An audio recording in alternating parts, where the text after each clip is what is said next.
Mga kapuso, hindi na lang po sa botsang baboy pinag-iingat ngayon ng publiko. May natatanggap kasing ulat ang DA o Department of Agriculture na may ilang babuyang naghahalo raw ng isang uri ng gamot laban sa asma sa pagkain ng baboy. Ang resulta, lumalaki ang baboy at kumukonti ang taba, pero may masamang epekto naman daw ito sa katawan ng tao. May report si Ruth Cabal. Ang mga tulad ni Aling Linda, mapanuri daw pagdating sa binibiling baboy, lalo pa dahil na rin sa mga napapaulat na botsa o double dead. Kaya rin may suki na raw siyang pinagbibilhan na sigurado na siyang maganda ang kalidad ng baboy.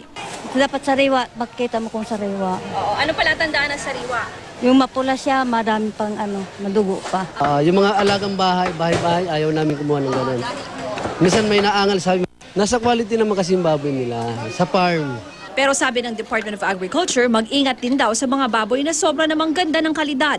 May mga natanggap daw silang ulat na may ilang babuyan ang gumagamit ng salbutamol, isang uri ng gamot para sa asma. Hinahalo raw ito sa feeds ng baboy para mas lumaki raw ang baboy at kumonti ang taba. Pero sa taong kumakain ng baboy na ginamitan ng salbutamol, delikado ito.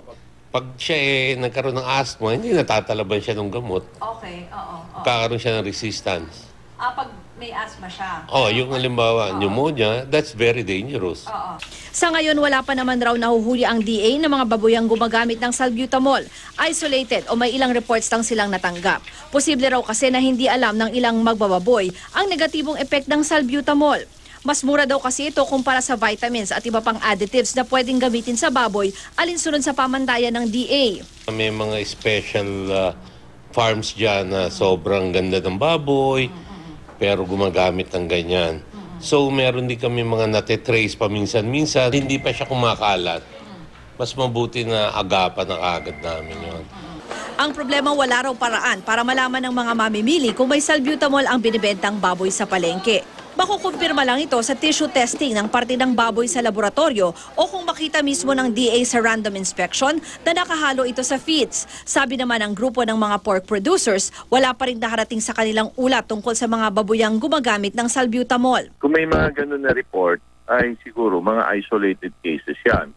That is why we have a government agency that is tasked to go after this yung mga ganong klaseng producer. We have a government agency that is tasked to approve all the mga feeds na ginagamit natin. Babala ng DA, tatanggalan ng lisensya at ipapasara ang mga babuyang mahuhulihang gumagamit ng salbutamol. Ruth Cabal, GMA News.